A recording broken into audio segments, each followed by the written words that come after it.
Pour que nous soyons informés, chaque jour, des hommes et des femmes risquent leur vie en étant au plus près des conflits.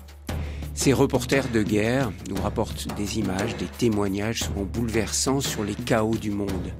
Patricia Lémonière, vous êtes l'une de ces reporters de guerre. Les spectateurs de TF1 vous ont vu souvent dans le journal de 13h ou de 20h, en direct de la Bosnie, d'Algérie pendant les années de plomb, du Rwanda, de l'Iran, de l'Irak ou encore de l'Afghanistan et puis tout récemment du Yémen. Plus de 30 ans de reportage de guerre, un métier, une passion. Dans votre livre Témoignages que vous publiez chez Artaud, Au cœur du chaos, on découvre bien sûr votre métier, les drames que vous avez connus et vus, mais l'on découvre aussi la mère que vous êtes. Comment vous avez vécu votre métier si particulier et la présence auprès de votre fille qui a plus de 30 ans aujourd'hui. Alors comment est né le projet de ce livre où vous posez en préambule cette question très forte: peut-on être mère, donner la vie et partir aussitôt rejoindre les terres où les hommes s'affrontent, où sévissent la guerre et la mort? Alors, un jour, c'était un jour d'été, je m'en souviens très bien, les portes-fenêtres étaient ouvertes, le soleil rentrait à flot dans la maison et ma fille est arrivée. Et il y avait beaucoup de gens qui me poussaient pour faire un deuxième livre sur tout mon parcours, en me disant: t'as un parcours incroyable. Et moi je me disais: non, c'est pas possible. Les aventures de Tintin ou de Tintine ou de Martine en Afrique, au Venezuela, on n'en a rien. J'ai pas envie. Et puis j'en parle à ma fille qui s'assoit face à moi et on se met, je lui dis: j'ai pas envie, etc. Et d'un seul coup on se met à parler pour la première fois de mon métier. On n'avait jamais parlé de mon métier, alors que je venais de quitter TF1. Donc c'est tout frais, tout récent. Imaginez-vous, ma fille donc avait 25, 26, 27 ans, enfin, je sais même plus parce que j'ai un gros problème avec les âges. Là, elle va avoir 30 ans. Ne me demandez pas les âges de tout le monde, je ne connais rien aux âges, sauf peut-être celui de ma fille, et encore il faut que je recalcule avec sa naissance. Ouais. Je ferme la parenthèse, et donc elle s'assoit en face de moi, et on se met à parler pour la première fois de mon métier. Et au bout d'un moment, je lui dis: est-ce que tu m'en veux? Et il faut lire le livre pour savoir la réponse, qui est un peu l'objet de ce livre. Et on parle longtemps. Et après avoir parlé aussi longtemps, je lui dis: écoute, tu m'as parlé de choses dont je ne me souvenais même pas. Écris-moi ça. Alors, elle est en plein examen, etc. Donc, elle m'a fait 2 pages. Et c'est à partir de ces 2 pages que j'ai eu l'idée de construire ce livre. Alors vous dites, vous ne lui avez jamais parlé de votre métier, pourtant vous parliez beaucoup avec elle, tous les jours même, vous l'appeliez au téléphone depuis qu'elle était toute petite pour lui parler de ce que vous viviez.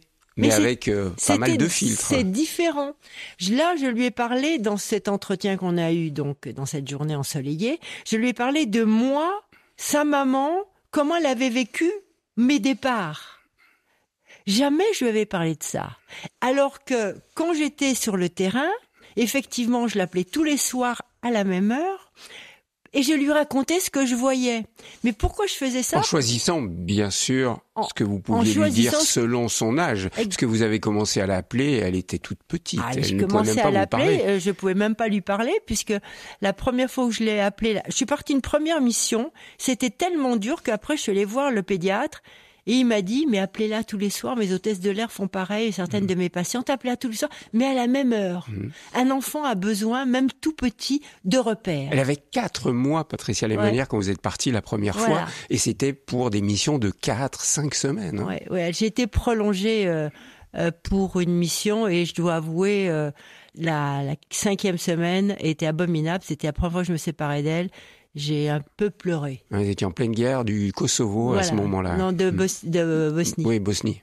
Ah oui, pardon, c'était Bosnie, vous étiez à Sarajevo. Voilà, j'étais à Sarajevo. Et ils m'ont envoyé faire un sujet un peu, Alors on va parler de différentes missions que vous avez menées sur le terrain comme reporter de guerre, Patricia Lémonière. Mais je voudrais savoir, ça s'enracine où ce désir de vivre un métier si particulier qui est celui d'être reporter de guerre? Parce que vous avez passé quasiment toute votre vie, plus de 30 ans, à TF1, à être envoyé en mission sur les zones de guerre. Et je suis prête à repartir si quelqu'un me renvoie aujourd'hui. Ça, c'est alors important. Ça s'enracine où, ça, ce désir d'être reporter de guerre? Je dirais que ça s'enracine dans un refus de la routine. Quand j'ai fait mes études, je ne me voyais absolument pas aller tous les matins dans un bureau, même faire des choses extraordinaires. C'était pour moi impossible. Je ne pouvais pas avoir une régularité. Et donc, par hasard, en discutant sur les bancs de Sciences Po, on m'a dit « Ah ouais, le journalisme, grosso modo, ça existe. » Ah, j'ai dit le journalisme. Et j'adorais voyager. Ça, c'était quelque chose qui était permanent chez moi. J'adorais voyager. On pourra revenir peut-être sur l'origine de ce Oui, mais vous auriez pu travailler pour le National Geographic, Géo, pour voyager. Alors, et la guerre, c'est particulier. Alors, j'en viens à ça. Donc, je suis devenue journaliste. Et après, quand je suis rentrée à TF1 par la petite porte, mais très vite après au service étranger, ma première mission, ça a été la guerre au Mozambique, une guerre totalement oubliée qui a fait 1 million de morts dont tout le monde se moquait. Et moi, j'ai découvert ça en me disant, mais attends, personne ne sait. Et apparemment, j'ai bien raconté la guerre. Je l'ai racontée peut-être à ma façon, une façon plus humaine. J'ai bien raconté la guerre, ils se sont dit, mais c'est bien, elle raconte bien la guerre, donc ils m'ont spécialisé en quelque sorte sur la guerre. C'est pas moi qui voulais. Mais comment vous vous êtes ressentie, vous, jeune femme, qui arrive dans ce pays, qui est face à tout ce que l'homme est capable de faire d'horrible, et ça, vous allez le voir encore au Rwanda, en Afghanistan, enfin dans beaucoup de pays. Comment vous avez réagi, jeune femme, face à cette horreur-là? Alors, parce que ça peut faire fuir d'autres personnes. Par rapport aux horreurs, je crois que j'ai une capacité à me blinder. Par rapport aux émotions violentes, j'ai une capacité à me blinder. Vous savez, je me suis construite là-dessus suite à mon enfance. Mais ce que je trouve aussi, et c'est ce qui me plaît le plus, ce qui me parle le plus et me touche le plus, c'est que dans ces moments absolument abominables et presque apocalyptiques, il y a des lueurs de vie que vous ne trouvez nulle part ailleurs. Et je reprends cet exemple du Mozambique. On était sur une plage, une nuit. Enfin, pas sur une plage, on était dans un restaurant encerclé par la guérilla, donc on mangeait plus que des bols de riz depuis quelques jours. Mon caméraman commence à maigrir comme un fou. Et on voit une petite lueur sur la plage. Et on se dit, on va voir cette petite lueur sur la plage, alors qu'en théorie, on n'aurait pas dû sortir, mais c'était pas très loin. Donc on s'approche, on voit un petit brasero, 4, 5, 6 enfants autour de ce brasero. Et ils étaient en train de manger des crabes. Et ces gosses qui étaient squelettiques, qui crevaient la faim, nous voient arriver et nous tendent une brochette, alors qu'ils crevaient de faim. Alors ça, les bras vous en tombent. Bon, quelqu'un qui était avec nous, qui connaissait un peu, qui était de MSF ou de MDM, a dit « n'en mangez pas parce qu'ils sont empoisonnés. Ils sont pas comestibles, ces petits crabes-là. » Et ces gosses nous offraient généreusement à manger, pensant que nous aussi, nous avions faim. Si je vous entends bien... C'est dans pour le ça. Pire, on peut encore trouver le meilleur qu'il y a dans l'homme. Exactement. Et je trouve que c'est pour ça que le reportage, moi ce que je cherche toujours dans mes reportages, c'est ça, cette lueur. Et dans le reportage, à l'inverse des plateaux télévision que je fais beaucoup aujourd'hui, on ne véhicule pas que la peur, on véhicule l'humain. Et on véhicule l'humain, sauf si on fait que les boum boum et les trucs comme ça. Mais moi, c'est pas ça que j'aime faire. Et si on véhicule de l'humain et on montre que l'homme a des capacités incroyables à se ressourcer, à aider et à être ce que j'appelle des héros anonymes. Visage, Thierry Lyonnais. Patricia Lémonière, je suis presque embêté de le faire, mais je dois le faire. Vous avez été l'une des rares femmes reporters de guerre dans ces années. Vous avez commencé dans les années 80, voilà, 90. Vous étiez l'une des rares femmes. Il y a peu de femmes reporters de guerre. Alors, il y en avait sur France 2. Et donc, quand je suis arrivée à TF1, ils se sont dit, au bout d'un moment, c'est pas possible, France 2 a des reporters femmes, on va s'en prendre nous aussi. Donc, c'est bon pour l'image, quoi. C'est bon pour l'image, il nous faut aussi des femmes. Et donc, j'ai commencé, effectivement, j'ai profité, on était 2 à rentrer au service international. Il y a un garçon qui a dit, en rigolant, je ne sais pas si c'était vrai ou tout, on aura tout vu des femmes au service étranger. C'était le service des princes, des rois à l'époque.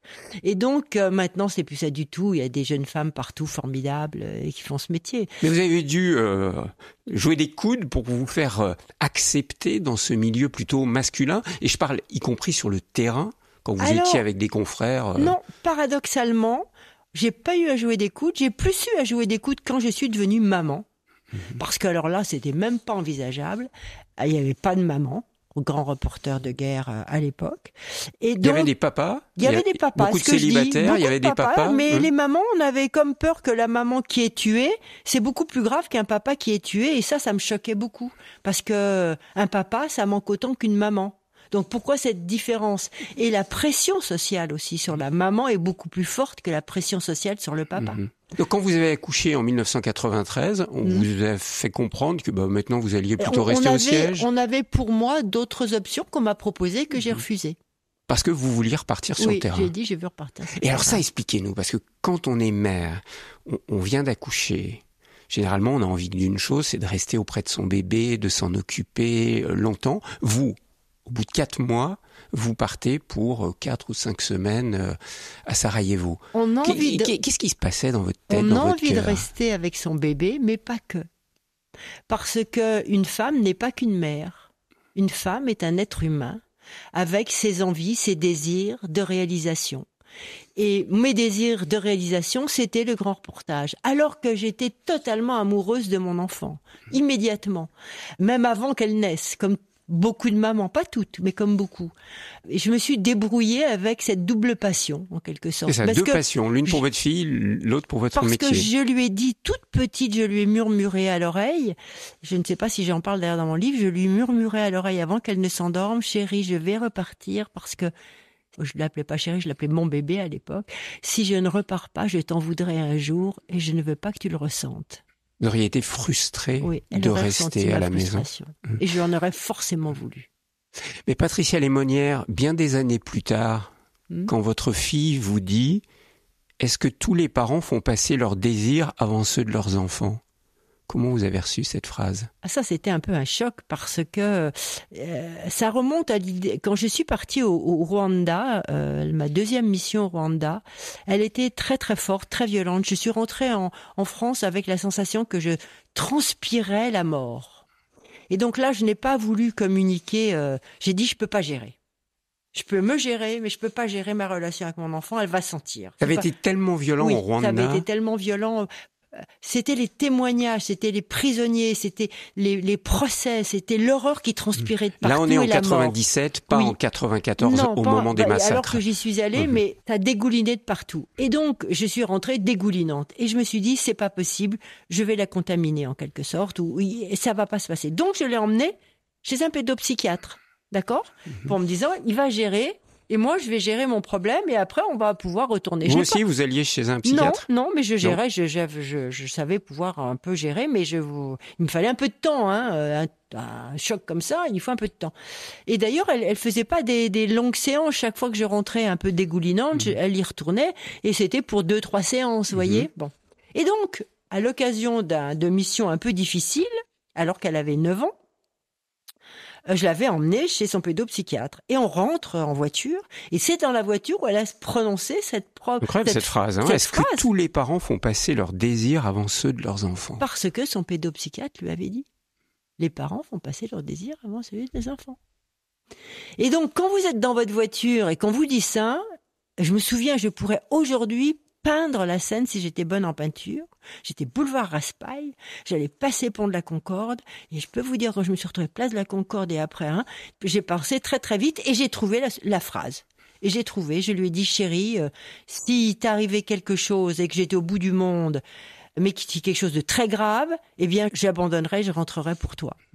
Et pourquoi, Patricia Lémonnière, ça a été très important, ce rituel que vous avez mis en place et que vous avez respecté tout le temps, jusqu'à son adolescence, jusqu'à ce qu'elle en ait un peu assez, elle, que vous l'appeliez, tous les jours à la même heure. Pourquoi c'était si important, cela? Mais même à l'adolescence, j'ai continué à l'appeler quand je le pouvais, ou j'utilisais les SMS. Mais j'ai toujours fait ça, et savez-vous qu'aujourd'hui encore, on s'appelle tous les soirs à la même heure, si ce n'est que c'est elle qui m'appelle, parce que comme elle travaille très prenant, c'est elle qui m'appelle, c'est plus moi. Mais c'est tous les soirs le rituel. Comment vous faisiez? Parce que je me disais, mais quand elle était dans la forêt en RDC, le miracle des téléphones satellites, il y a peut-être 4-5 fois où j'ai pas pu parce que j'étais en avion, ou je savais que j'allais passer dans un endroit qui pouvait être assez dangereux, et comme en Irak. Et donc là, je la prévenais la veille en lui disant, la chérie, il y aura pas de satellite, ça va pas marcher. Donc, je vais pas t'appeler, t'inquiète pas, tout va bien, je t'appellerai le lendemain. Donc, à part ces 4-5 fois, mais je crois que ça crée sa stabilité.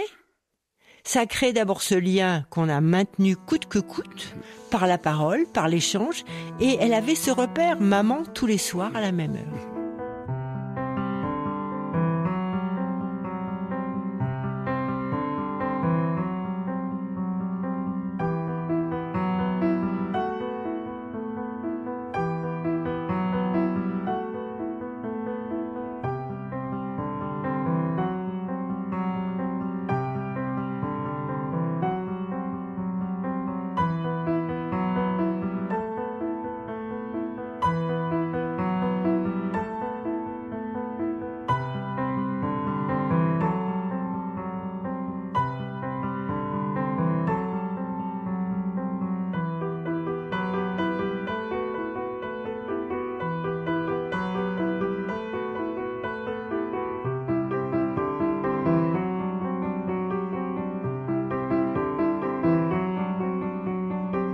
Alors Patricia Lémonnière, j'aimerais qu'on parle de votre métier maintenant, votre métier de reporter de guerre que vous avez fait pendant plus de 30 ans pour TF1. On se souvient, on vous voyait souvent en direct, comment vous appelez ça, le plateau, vous êtes là, direct, ouais. Vous venez de passer votre reportage et vous êtes en direct pour parler pendant 1 minute, pour raconter ce que vous avez vécu. Donc j'aimerais qu'on vous suive sur le terrain.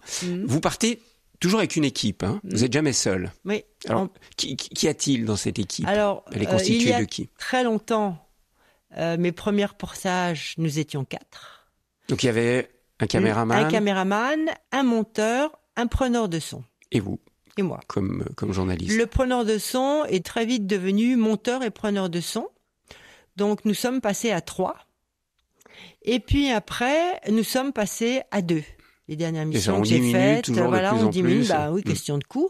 Donc le caméraman reste caméraman, devient monteur, et le journaliste prend le micro.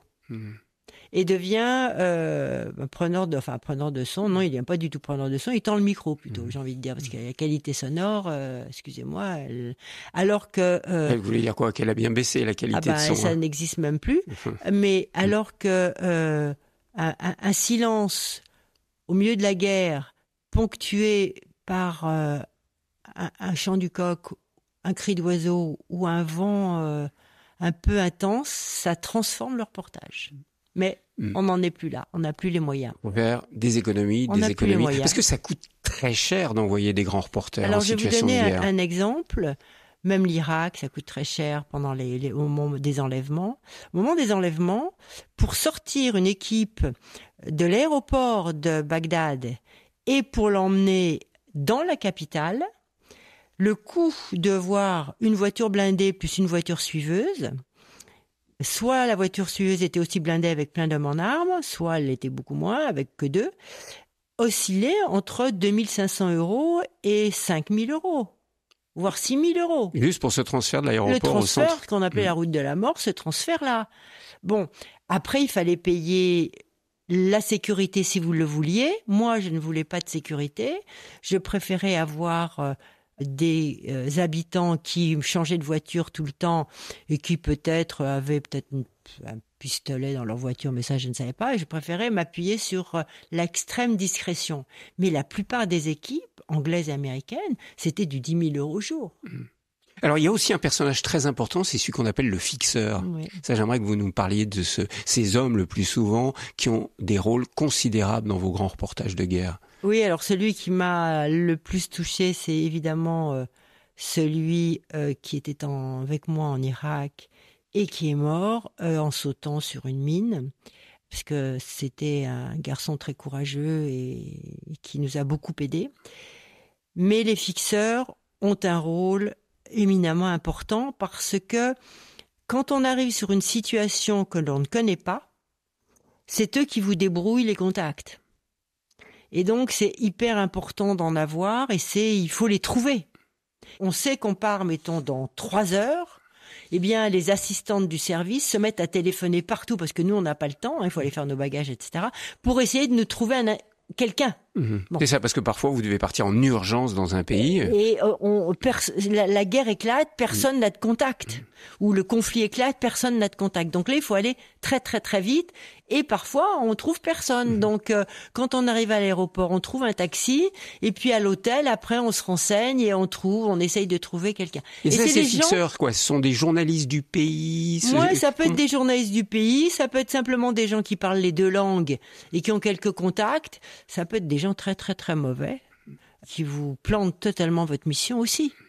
Donc il n'y a pas que le fixeur qui est formidable. Il y a, comme chez tous les êtres humains, il y a celui qui est formidable et puis il se décline. Mais ça veut dire que ces fixeurs, ils prennent le risque aussi, comme vous, de mourir sur le terrain. Bien sûr.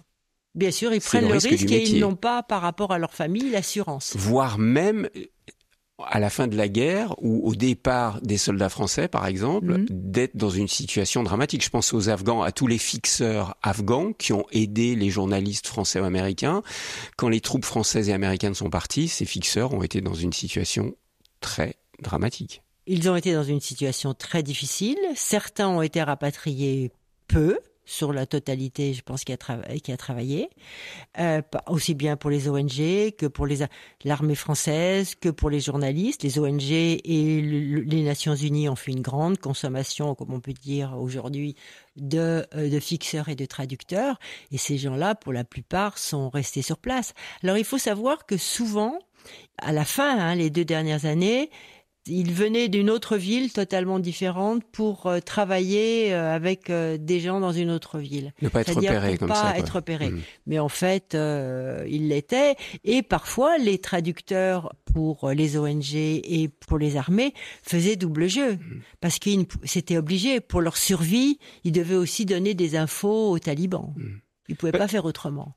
Patricia Lémonière, votre rapport avec l'armée, parce que souvent on vous a vu en mission sur le terrain, je pense en Afghanistan, mais même en Irak, vous étiez avec l'armée française par exemple qui avançait. Alors, parfois j'étais avec l'armée française, parfois j'étais avec l'armée américaine en Irak. Et parfois j'étais avec l'armée irakienne. Alors et comment parfois faire avec l'armée syrienne. Comment faire à ce moment-là quand on est grand reporter et que on pénètre en zone de guerre avec l'armée? Allez, prenez un exemple. Je sais pas, prenons l'Afghanistan, par exemple. Quand vous étiez avec l'armée française en Afghanistan, alors, comment vous organisez ça? Il y a plusieurs façons d'être armé avec l'armée française en Afghanistan. J'ai fait une mission, celle où j'ai été blessée, où ça a été ce qu'on appelle un embed à l'américaine. Parce que c'est ça. Un embed, ça veut dire intégré à l'armée que vous suivez. Voilà, vous êtes intégré avec les militaires et vous avancez en zone de combat. En général, avec l'armée française, on est accompagné de quelqu'un qui est déployé et qui est un communicant, en quelque sorte, qui porte une arme, qui est un soldat, mais qui est dans le département communication de l'armée française. C'est un embed, donc, cette mission que j'ai faite alors que j'étais blessée. Là, je n'ai pas eu de détaché de Paris ou de cette cellule, enfin, ce département précis pour nous suivre et nous escorter. Là, on m'a donné celui qui était le communicant d'un des régiments local et qui faisait communicant, soldat, qui faisait tout, hein. Et donc qui était vraiment presque un soldat comme un autre. Et quand on est parti en mission, c'était pas du tout lui qui s'occupait de moi. On me rattachait soit à un commando, soit à quelque d'autre. Donc c'était totalement à l'américaine. C'est la plus belle mission que j'ai jamais faite. Mais là, vous étiez au cœur du combat, là, vraiment. Je suis restée 8 jours avec eux, 8-10 jours. C'est la plus belle mission que j'ai faite parce que j'ai vraiment vécu sans filtre. Il y avait pas, quand je faisais des interviews, quelqu'un qui était à côté de moi et qui regardait ce que le soldat allait dire, vous voyez.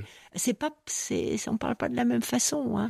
Donc il y avait une espèce de confiance qui s'était installée et par exemple à un moment donné, il y a eu des blessés là où on était, c'était pas la mission où j'étais blessée, il y a eu des blessés, il y a un hélicoptère de l'armée française qui est atterri et en théorie, on m'a dit oh là là, faut peut-être pas filmer, faut peut-être pas filmer.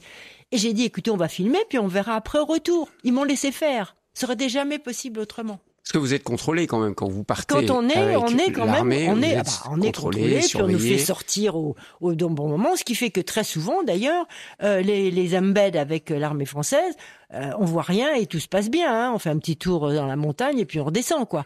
Alors que les embeds avec les Américains, c'est une autre paire d'affaires, hein. Là, vous êtes un soldat comme un autre, on vous met avec quelqu'un, on vous plaque au sol, c'est complètement différent. Et là, en plus, on a des briefs, ce qu'on appelle des points de situation avec les gens du renseignement, On vous demande de signer un papier comme quoi vous ne ferez pas état des renseignements à la sortie, mais on a un point de situation qui est très sérieux, alors que dans l'armée française, quand vous dînez le soir avec tous les soldats, les militaires et les responsables militaires de la base où vous êtes, on met l'homme du renseignement le plus loin possible pour surtout que vous n'ayez aucun contact avec lui.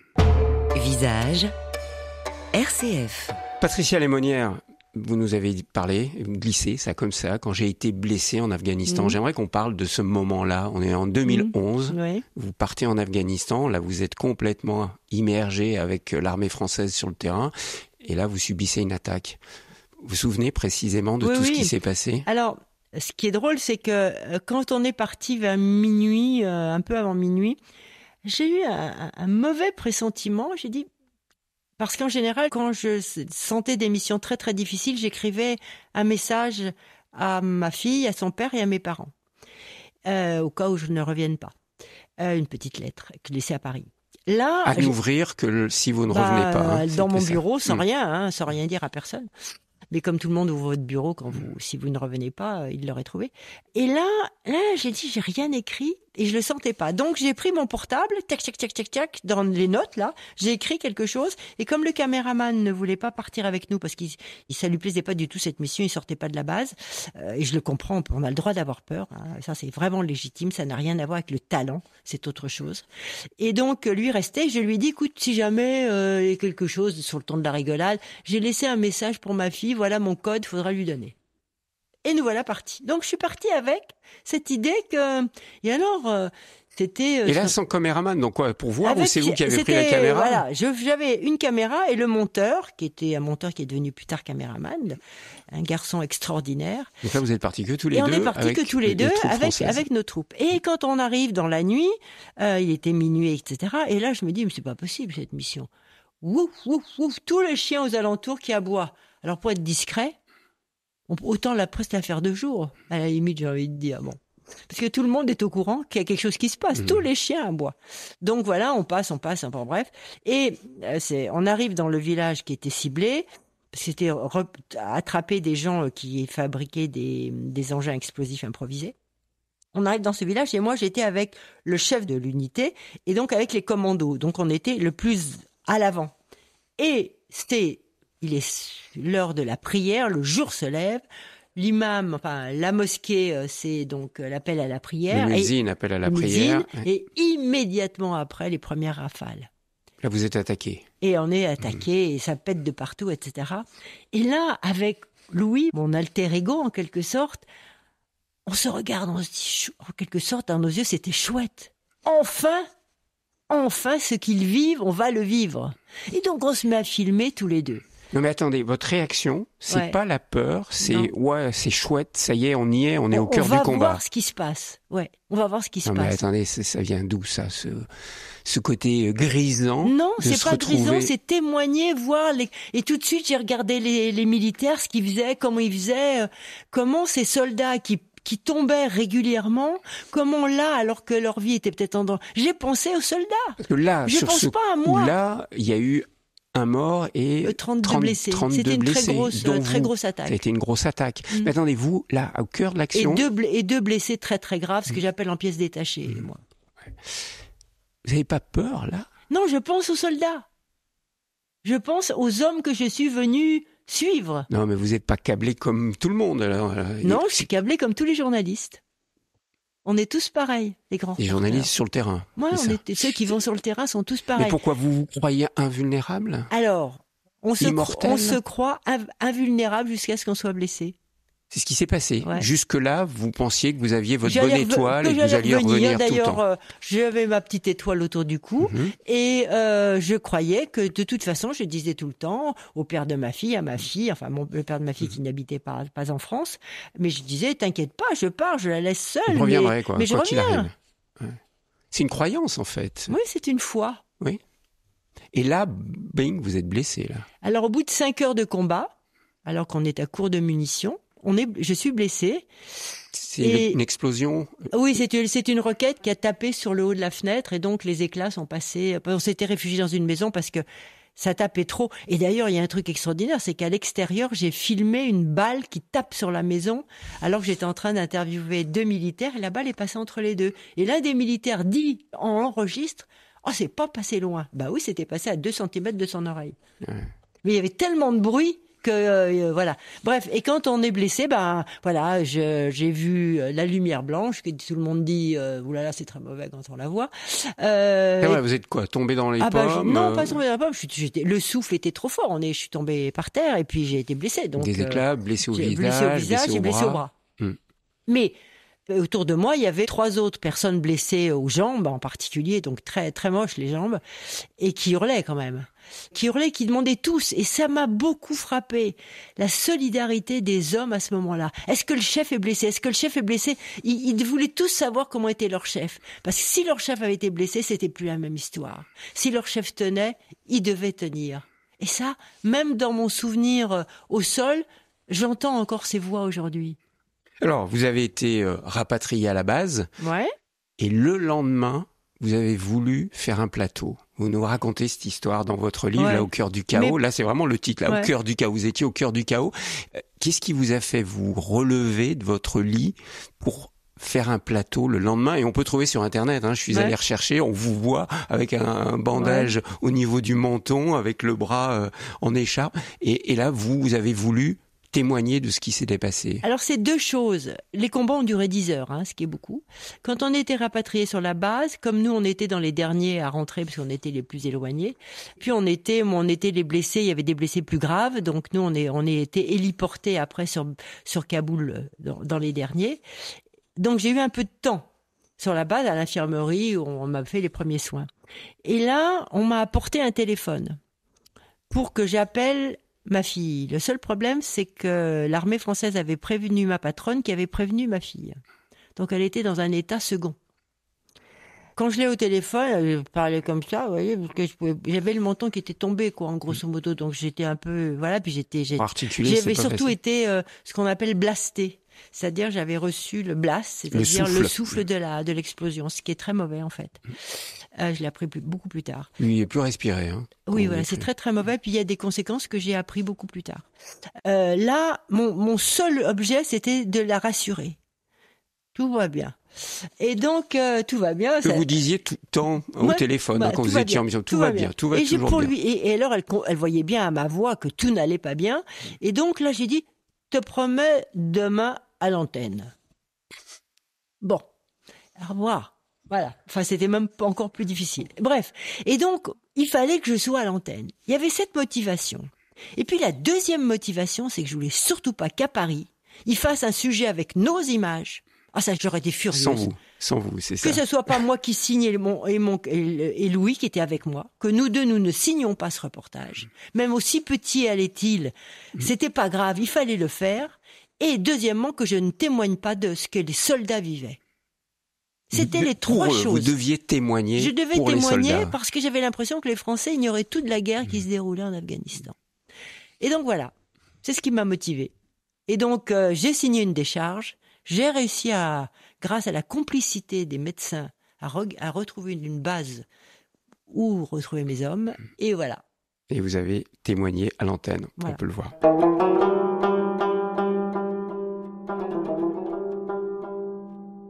On va tenter maintenant de joindre Patricia Alémonière qui est en direct de la base de Tora en Afghanistan. Patricia, bonsoir, j'espère que vous m'entendez et j'espère surtout que vous allez mieux après les blessures que vous avez reçues hier lors de ces combats et que nous découvrons sur ces images. Est-ce que vous pouvez nous raconter, Patricia, ces heures qui ont été pénibles pour vous et également pour les soldats français ? Oui, alors tout d'abord, je suis désolée d'apparaître devant vous comme ça, mais bon, nous n'y pouvons rien, en quelque sorte. Ce que j'ai envie de vous dire, c'est que ce que les hommes ont vécu aussi, et je le dis aussi un peu pour leur famille, c'est qu'il se passe ici des centaines de missions. Ils font des centaines de missions dans des conditions difficiles, mais rares sont celles qui se terminent avec un tel bilan. Deuxièmement, ils ont parfois le sentiment de ne pas être compris. D'avoir l'impression qu'en France, on dit, bon, mais ils font leur métier, ou ma foi, mais pourquoi vont-ils se faire tuer dans ce pays? Et tous ceux que nous avons rencontrés ont vraiment l'impression de faire une mission qui est utile. Et ils ont l'impression qu'ils sont là un peu pour aider leur pays et faire en sorte que la France, effectivement, ne subisse pas des attentats. Parce que vous le savez, en Afghanistan, il y a eu Al-Qaïda qui s'est implanté grâce aux talibans. Al-Qaïda maintenant est démantelé, mais les talibans pourraient revenir au pouvoir. Et donc, cette lutte contre les insurgés, les talibans, eh bien, à leur façon, ils ont l'impression de participer à cette lutte et donc d'aider la France et les Français que nous sommes tous.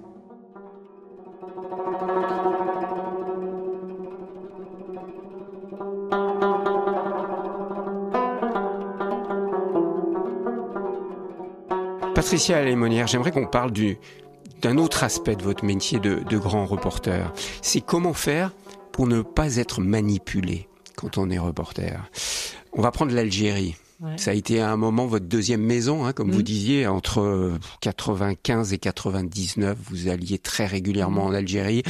Si les auditeurs, cette date leur dit quelque chose, c'était ce qu'on a appelé les années de plomb, c'était terrible. Bien sûr, assassinats, les grands massacres. Tous les massacres. On parle beaucoup des massacres des moines de Tibérine ou des Pères Blancs, mais il y a eu des milliers et des milliers d'Algériens qui ont été massacrés à cette époque. Tous les étrangers étaient menacés de mort. Vous alliez régulièrement là-bas. Comment faire dans ce contexte-là, si difficile, pour ne pas être manipulé? C'est plutôt pour échapper aux pressions. Je dirais plutôt ça, parce que les pressions sont très très fortes quand on parle de 700 personnes mortes dans un massacre, ou 400, ou 300, etc.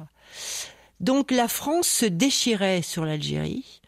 Il y avait ceux qui étaient face à ce qu'ils appelaient donc le terrorisme islamiste radical, qui était favorable aux généraux qui voulaient par tous les moyens éradiquer, comme c'est le mot à la mode en ce moment, éradiquer le GIA, le groupe islamique armé, par tous les moyens. Et il y avait ceux qui disaient, en fait, c'est l'armée qui fait des massacres parce que ils veulent que la population bascule de leur côté, donc ils veulent montrer que les islamistes sont très très vilains, en quelque sorte, et donc, en fait, c'est l'armée qui est responsable et qui fait des massacres. Ça vous rappelle peut-être une histoire. Notamment les moines de Tibérine. Oui, et puis ça rappelle des histoires très récentes sur tous les conflits qui se déroulent aujourd'hui. Donc, il fallait échapper à ça. Alors moi, j'avais trouvé une astuce. Je parlais pas de terrorisme. Parce que je trouve que le mot terroriste, alors que la terreur est important, utiliser le terrorisme comme arme de guerre, c'est une arme de guerre, le terrorisme. Mais dire terroriste, on dit tout le monde est terroriste. Le FLN était terroriste. Après, ils ont dirigé l'Algérie et on les a reçus à Paris. Quand même étonnant. Après, ils sont devenus des résistants. Après, ils sont devenus des résistants et après, ils sont devenus des héros, des héros et des premiers ministres. Voilà.